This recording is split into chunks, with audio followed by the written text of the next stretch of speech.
Good day, ladies and gentlemen. Thank you for joining us on this fine day. I'm delighted to welcome you to a webinar about the future of 3D and e-commerce, focusing on sports, recreation, and hunting.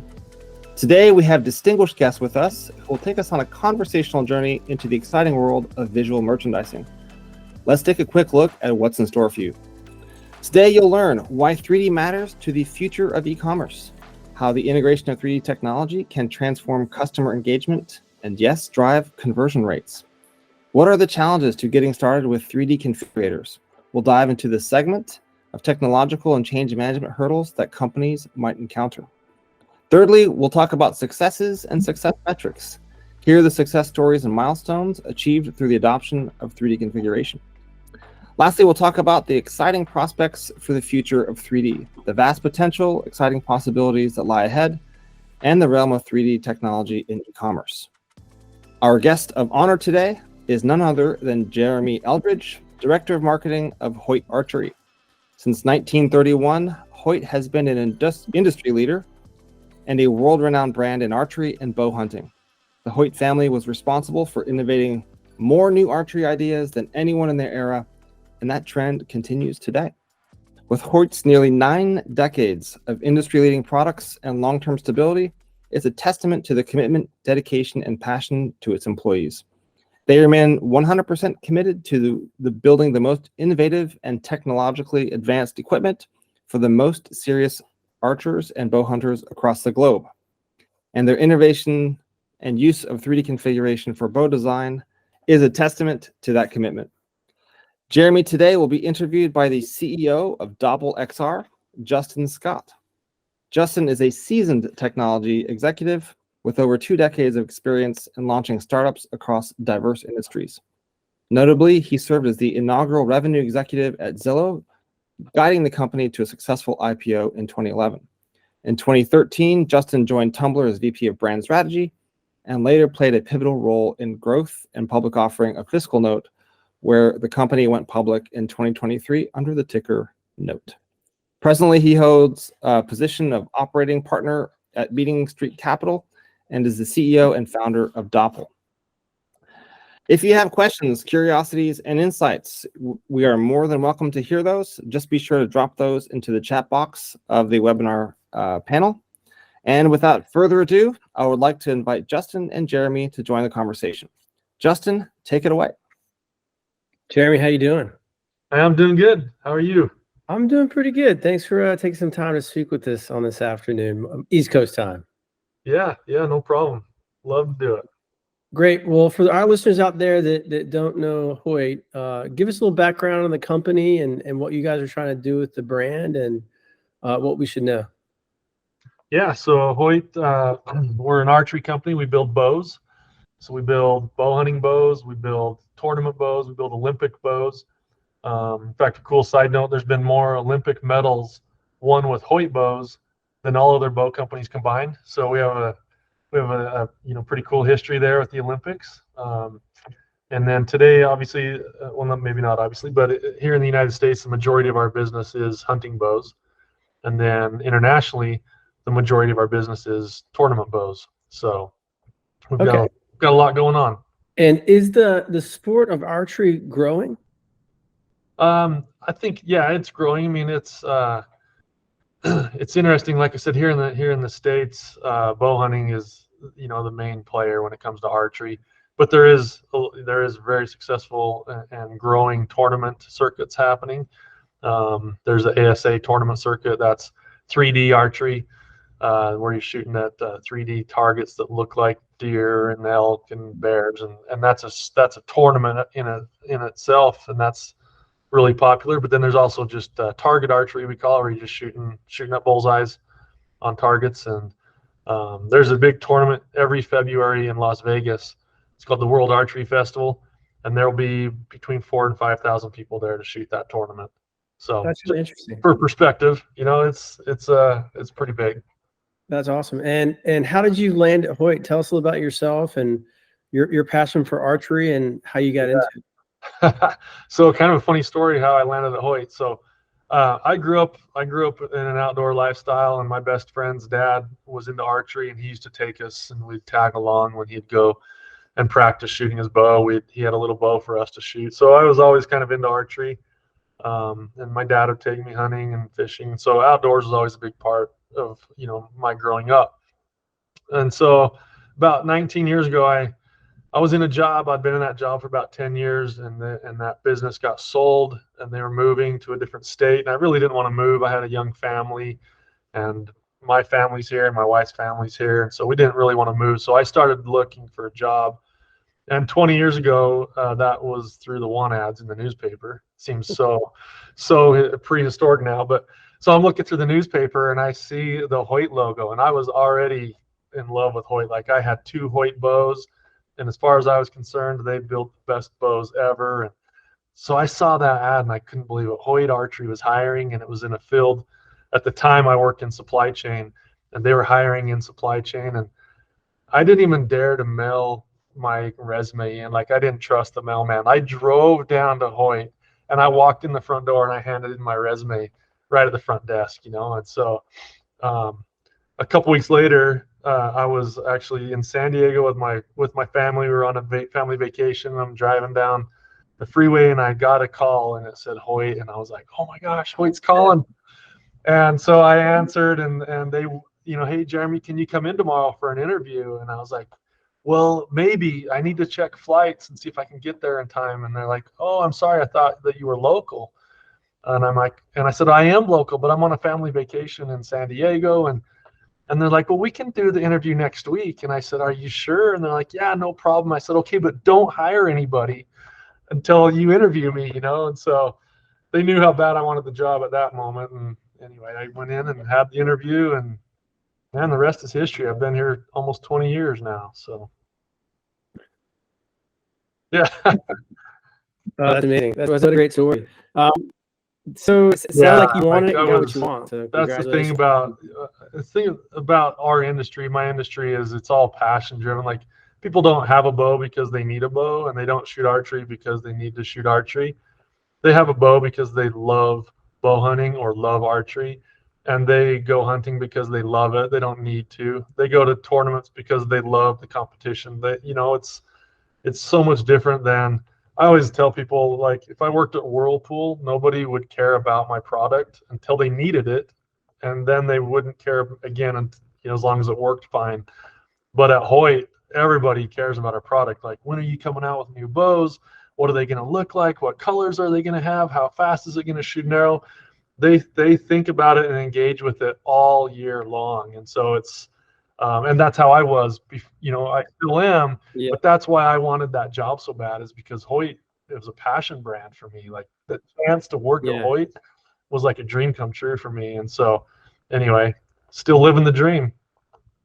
No, it's definitely a lifestyle. And that brings me to kind of my question about, how did you think about continuing that passion, that enthusiast market when COVID shut down, and how has that changed how you thought about marketing your product over the last few years? Yeah, so COVID was interesting. I think it was for everybody, but so we use a dealer network right now as our distribution model. Like, so to set up a bow is probably one of the most complicated pieces of sporting goods equipment to set up, right? I mean, you can go buy it, and not to take anything away from any other sport, but you could go buy a pickleball racket and ball and go to the park and play pickleball right now. You could go buy a tennis racket, same thing. I know there's, sizes and technologies involved there too, but to set up a bow is one of the most complicated pieces of sporting goods equipment. There's just, you got to know your draw length, you got to know your draw weight, you got to tune it for the arrows that you buy, you got to set the peep, which is your peep sight, you got to set that height according to your, how high your eye is on your face and where you anchor. I mean, the list is endless. And so because of that, we use a dealer network. So we sell our bows to dealers, and then customers go into the dealers, and the dealers help them set up the bow correctly so that it shoots good for them and they have a good experience. And so, so we have a dealer network around the country, and most of them are small businesses. And so when COVID hit and places were ordered to shut down, we weren't sure what was going to happen, to our dealer network at that point. Like, it all ended up working out really well because, as we all know, everybody returned to the outdoors during COVID. And so, yeah, most outdoor sports saw a surge in activity. huge spike. And so our dealers went from being ordered to shut down, like, oh no, what's going to happen, to having their best year ever, their best 1 or 2 years following COVID, just everybody getting back outdoors and kind of living that lifestyle. And so our dealers ended up doing really well, but it did cause us to stop and think, like, man, are we ready for, the next step and how we deliver our products to our customers? And so it started to kind of start us down a road of, what do we need to be doing to prepare for, the next time something might happen where dealers aren't able to service the customers. Will we be able to, sell them direct? And so anyway, we are still in our dealers. They're an important part of our business, and because of the complexity of setting up a bow, they'll always be an important part of it. But it did start us thinking outside the box, which led us to where we are today with our 3D bow builder. Yeah, well, I think you're in a boat with a lot of great brands that are thinking about, hey, most shopping experiences start online, right? If you're like me, I got a free 30 minutes on a Saturday. I'm grabbing my phone and checking out what my new cool purchase is now. And obviously, it sounds like bows are very personal to the archer. And if it's not personalized, it sounds like the performance of that bow is probably not as calibrated as well as it should be. How did you start thinking about creating a digital initiative that presented that personalization online? Who are the key stakeholders? How did y'all start talking about it internally, trying to match that personal offline experience and transpose that to the startup buying experience digitally? Yeah. So, kind of going back to, this is a passion product. Our customers, majority of them are thinking about their bows all year. They're shooting them all year. They're planning for their hunting trip all year, whatever. So because they are so passionate about this, we wanted to build. There are other bow builders out there that some of our competitors have, but they're 2D. You choose the bow and then you put a color on it, and then you're kind of done. You can't rotate the bow. You can't spin it. You can't look at it from all different angles. So we wanted our bow builder to be, the best. We wanted our customers to be able to interact with it and spin it around, see it from both sides, and zoom in on the cam, and what did the limb graphics look like, and be able to, have just this interactive experience with it. And so that's kind of from there. It was like, how do we do this, man? Was that a group that started researching what's the best in class? Was that a singular initiative? Like, yeah, I mean, it kind of happened by accident. We knew we wanted this builder, and at the time we actually didn't realize, that we could do it in 3D. We figured that would just be like totally out of our budget, and that would require, just, I don't know, something we weren't prepared to handle. And so, but we were at a trade show, and we came across a booth of someone that was a tiny little 10 by 10 booth in the way back corner, but they had this 3D builder of a similar product, and it wasn't a bow, but it was a similar product where you have to choose your specs and put this thing together. And so we started looking at that, and like, man, this does exist. This is out there. Like, and so after that trade show, we started investigating it, and I just assigned one of our digital guys, like, go look this up. Like, this is out there. Like, where else is this? And so he came back with a list of like 5 or 6 companies. Like, here's some I found, and Dopple was one of those. And so we scheduled a call with you guys, and it was like, yeah, this is what we want. And then it came to like, okay, what's a quote? What's this going to cost? Because we were still thinking, like, archery is small. We're not anywhere like bikes or baseball or any of these other mainstream sports, and so like our budgets are way smaller than what you might think. And anyway, you guys' quote was very doable, and we're like, dude, I think this is going to happen. That's we awesome. went for it. Yeah. Well, when you guys, 3D is still fairly new compared to 2D, and on our side of the market, in years past, it was kind of grainy and gamey. So take us through your, I believe it was a digital associate that kind of did the research. Did you formalize a process? How did you think about, can 3D represent our product? It's interesting for other companies out there that are listening to hear about how you guys manage that process. Yeah. Because it's an investigation in innovation.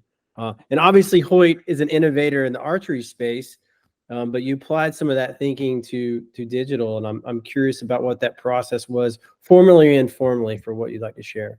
Yeah. So you bring up a good point, because the one thing I didn't want was a 3D, you know, a 3D render of our bow that looked like it was a render. Like it, Yeah. you've seen those where they just don't look real, right?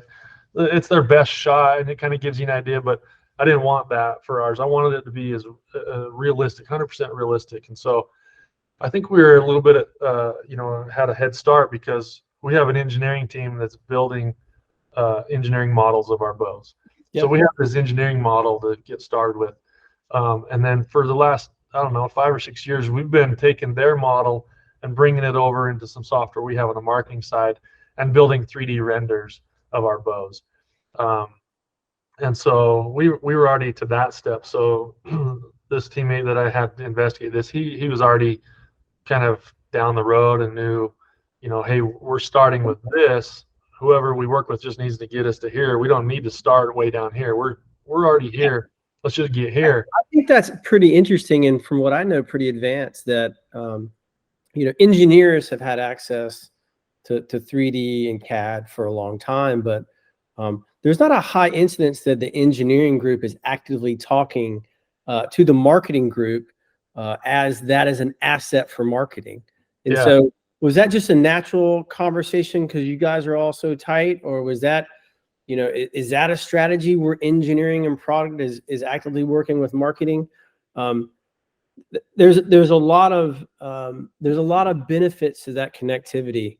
How did that kind of come up in the org? Yeah, it came up. I mean, one of our video guys at the time, he was he's moved on, but at the time he was creating a lot of our videos, and he started working in Cinema 4D, and he's like, I think I could build us a pretty cool model of the bow if I could just get the engineers to give me this. I wonder if they have this. And we just walked across the hall in engineering. We're like, hey, do you guys have this? And like, yeah, we got that. How do you want it? And we're like, sweet. So, and then once they gave it to us and we showed them what we did with it, then they were all on board. Like, you guys need anything else, let us know. We can get you this. We can get you this. And so they saw the benefit of it and how it separated us from the competition in a lot of our marketing. And so they were way on board to keep supplying us with that stuff. And it's been awesome. In fact, we used to, when I first started here, we'd have to build all our bows, like build a physical sample of our bow. And I would book like 4 or 5 days at a photo studio downtown. And I'd have to take all of our new products and I'd go down there and I'd just spend like 4 or 5 days in that photo studio with the photographer shooting a bow. And then he'd ask me to come look at it, and I'd look at it and be like, yeah, it looks a little dark here or a little shiny here. Like, can you change lighting? And then he'd shoot it again.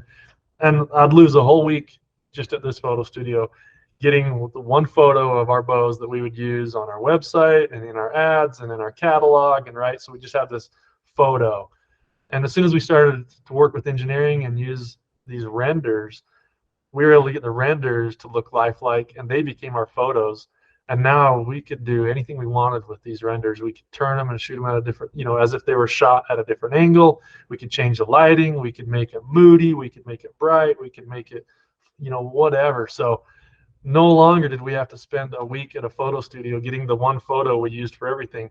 Man, we just threw it into the render machine and like, bam, yep, that's the one right there. Or turn it a little more, or tip it a little more, or highlight this a little more. So it was game changer for us. It was awesome. You definitely are advanced in the fact that 3D provides a lot of utility, and I think marketers are discovering photo shoots are pretty costly and expensive, and you never get that right skew, right? You can imagine if y'all are shooting outdoors, that rain and the elements could cause a dampering effect, an increased cost. So yeah, that's one thing that prospects and clients seem to love, is that unlimited skew visual merchandising ability at fractions of the cost. Yeah, absolutely. Yep. What were the main concerns when you guys started taking on this project internally? We've talked about it being innovative. We talked about, obviously you have a passionate community that wants that customization or personalization. Were there any obstacles that you had to overcome with your group internally to kind of push this forward against other priorities? Well, like I mentioned, I mean, budget was an issue. And it just so happened, when COVID hit, we used to go to a giant trade show every year. It was the archery trade show, and that's expensive. I mean, it's expensive to go to that show. And when COVID hit, it got canceled, and we realized after that, like, we actually don't need to be there. Like, we're a big enough brand. Everyone in the industry knows who we are. Our dealer network knows how to get a hold of us. We don't need to go there to get orders. So we made the decision to not go back, and so that opened up some budget. And so all that was perfect timing. Like, yeah, this is going to be a pretty big project, and we're saving some money by not going to this show anymore. Let's roll it into something that's going to set us apart. And so the budget thing kind of took care of itself that way. But there really wasn't. We don't have we have an awesome marketing team, and then we have a pretty good IT team that handles like our the running of the business, but we don't have IT guys on our marketing team. So we use an agency for a lot of our IT needs as far as marketing goes. And so we brought them in, and they met with you guys, and between us, our agency, and Dopple, I mean, everything was like, it just went so smooth. I mean, there really weren't any obstacles. I mean, there were problems. Obviously there was some stuff that came up along the way that I don't even remember now, but it was surprisingly smooth. Like I had a date in mind, like, we need to be live on this day or else we miss the sales season, right? And we hit the day, like, we hit it a week early, and we're ready to go. And so yeah, there weren't any. I mean, once the budget thing was taken care of, and once we got all the teams together and realized we all knew what we needed from each other, it went really well. So yeah, one of the things we try to pride ourselves on is getting with the other teams, getting discovery out of the way, having shared mutual timelines, and really getting to know the individuals on the other end, and creating that shared goal, right? Yeah. And understand the implications, and working together to complete that. So it's really great to hear that you thought it was smooth, and I know the agency did a really good job as well. Some of the experience they did on the front end is really beautiful. Would you want to walk us through the experience that you've created online and show that to our audience? Yeah, we can do that. Let's see here. So we have several different bow models, and then within the bow models, you can choose the model you want and build it from there. But so here we are on the first screen. You choose a model. Let's just choose that top on the VTM 31. It's one of our premier bows. So you choose the model, and then next you would choose the color of the riser, which is the handle that you hold on to. So you hit next here after you choose. Looks like it's thinking for a minute here, but so when the user comes in, do they usually know what base model to start with, or is that a discovery process as they're kind of both. So they can just land here on the bow builder and choose their bow.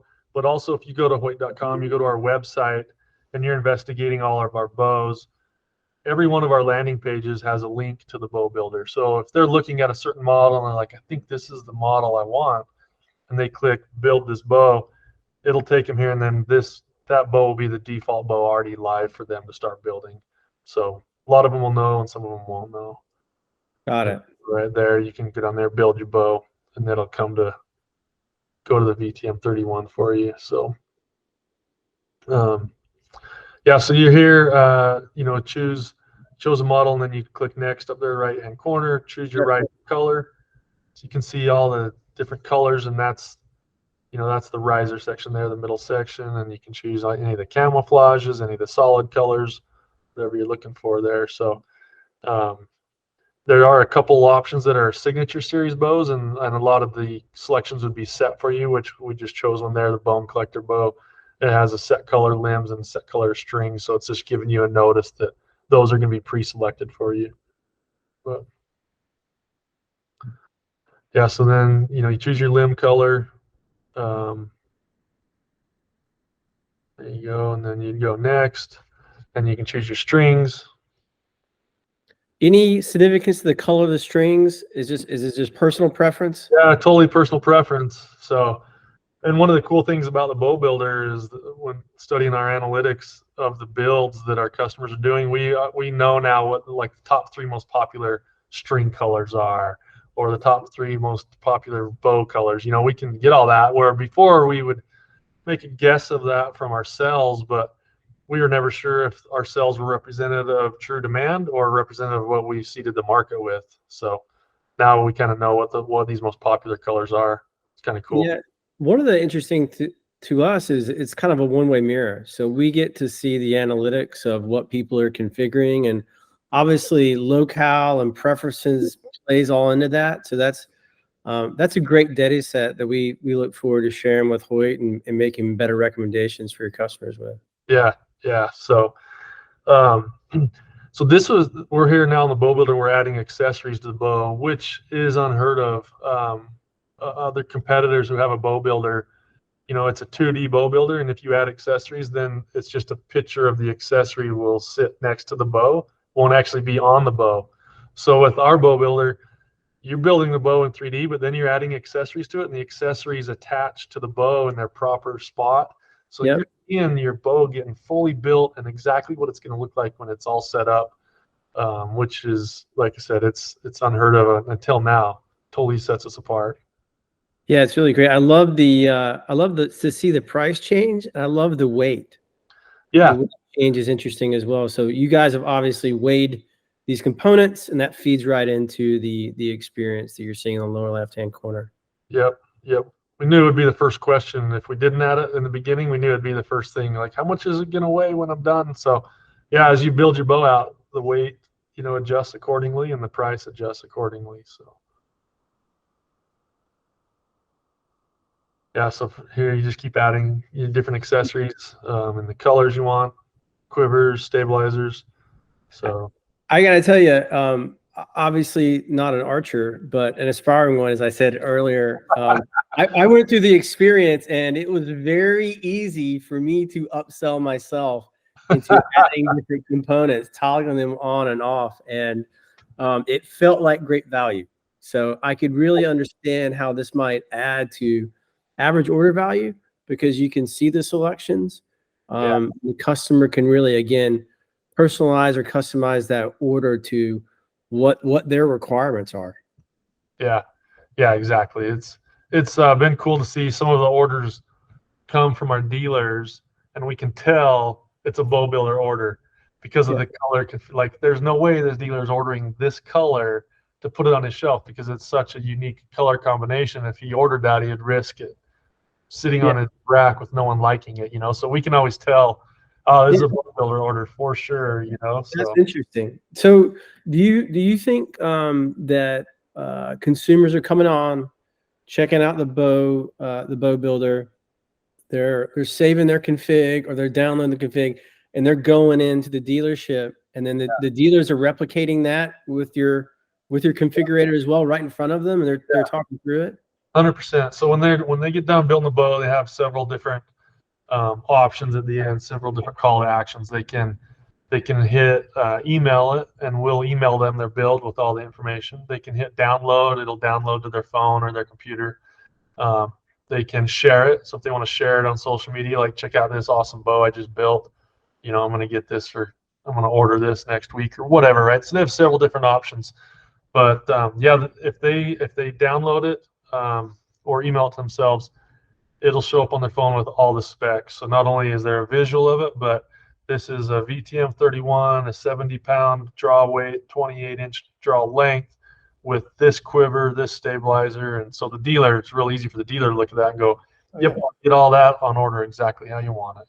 That's a buyer, right? You're not selling, that person's buying. So I'm sure dealers appreciate it. You know, how do your dealers think about when you guys invest in technology and allow for the buyers that are coming into their stores to use that and talk about it? Any general feedback from your dealer network? I know it's really important to Hoyt. Yeah, I know some of our more innovative dealers, they've either set up a tablet or a desktop there at the sales counter.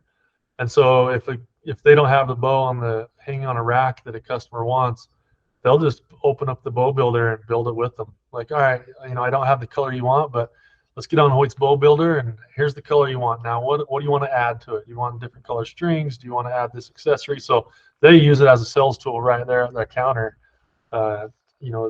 Same way that if a customer's at home using it. Yeah. And did you guys think about any training or any marketing materials for your dealer network to understand what you guys are doing on your .com and how that might, for the consumer, transition or just go seamless into their shop?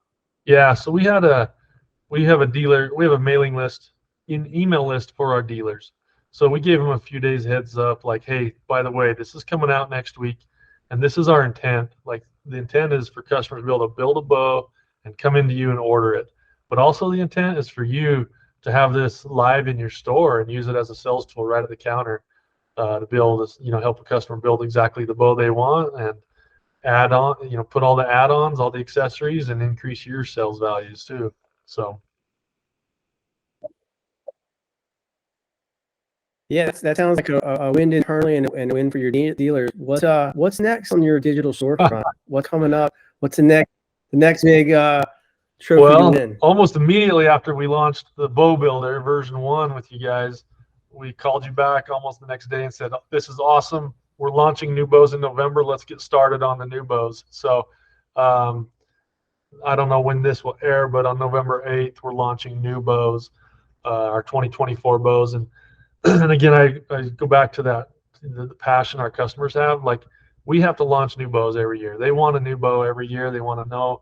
And there's just so many advancements from our engineering team that the bows get better and better every year. So yeah, later this week when we launch new bows, our bow builder it's going to get so much traffic from everybody checking out the new bows and building out their dream bow, and either going and ordering it or emailing it to their wife saying, this is what I want for Christmas or whatever. Exactly right. Exactly right. So that's coming right now. And then we have other segments of our product line, like the tournament archery I talked about earlier. Target bows right now aren't part of our bow builder, but that's coming next for us. We'll go and tackle the target side of our business and add them to the bow builder.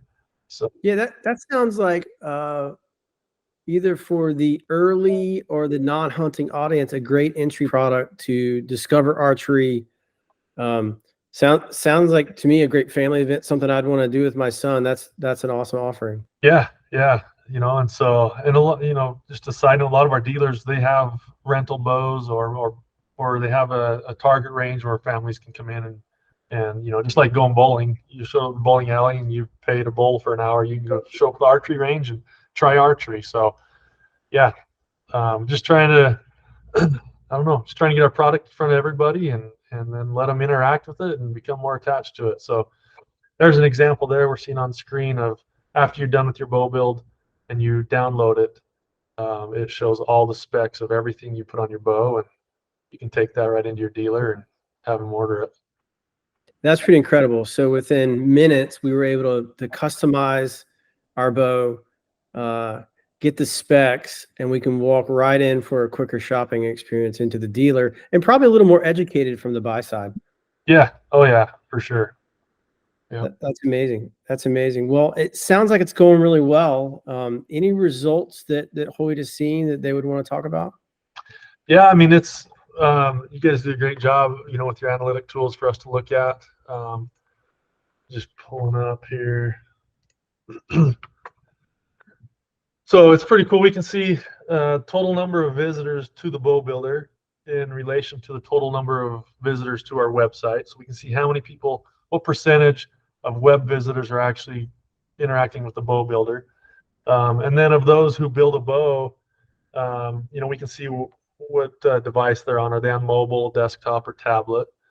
But then also we can see of those who build a bow, how many interacted with the 3D portion of it. So how many grabbed the bow and spun it around or rotated it and looked at it from different angles. And I would have thought that would just be 100%, but either they don't realize it's a part of it, or they're not too worried about seeing. They've seen the bow before. I just want to build up this color and get it ordered. So we can see what percent actually interacted with the 3D part of it, what percent finished their build. So, we can see, man, if a bunch of people are dropping off before they finish their build, is that a user experience issue? What do we need to fix that, or why? But right now, that percentage is really high, so we know they're making it through their whole build. And then there's also a really cool feature on it of the augmented reality, so we can see how many people are using that feature, and putting the bow wherever in their front room or in their truck or wherever they're at when they build this. Yeah. Right? See it I right dropped by the car. I dropped it on my table earlier, and it is a wow experience. I mean, Yeah. it's, virtually put my hand on. Yes. So if you, Yeah.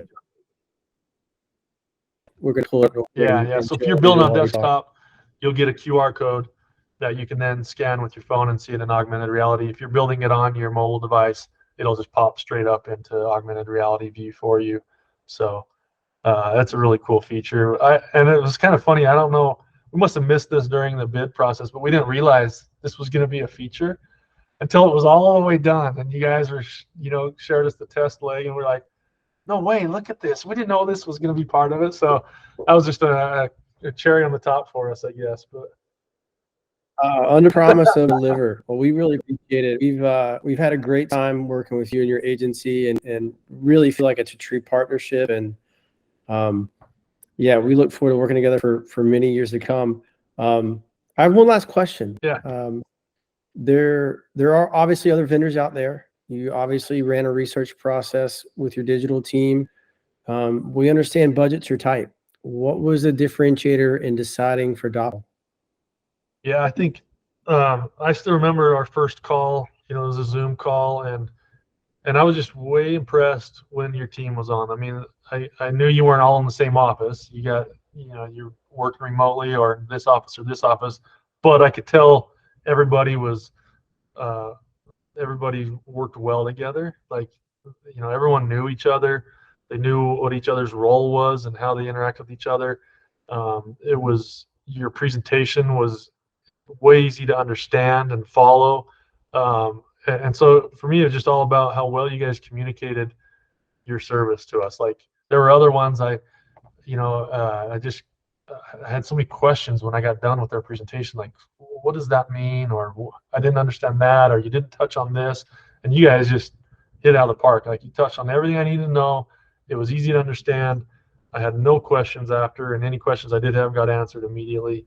So it was just really my first impression of being on a Zoom call with your team and seeing how well you work together. And I don't know, it was like a no-brainer for me. Like, this is who we're using right here. So, well, Jeremy, we're on behalf of Dopple, we're honored to get to work with you guys. You guys have created a best-in-class sporting shopping experience, and by far the best in archery. So kudos to you guys for investing in innovation. And I know your dealers are feeling the benefit as well as your buyers, and that's what really matters.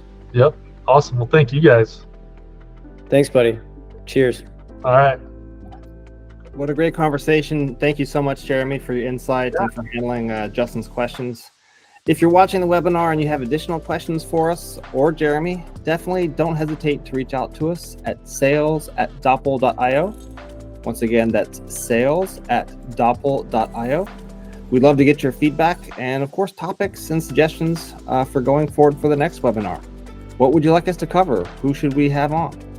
Definitely something we'd love to hear from you guys. Lastly, everyone who attended, want to give you guys a big thank you for your time and attention today. And if you could, give us a follow on LinkedIn for more information, events, content on everything visual merchandising. That's it. Have a productive week, and we'll see you next time. Bye-bye, guys.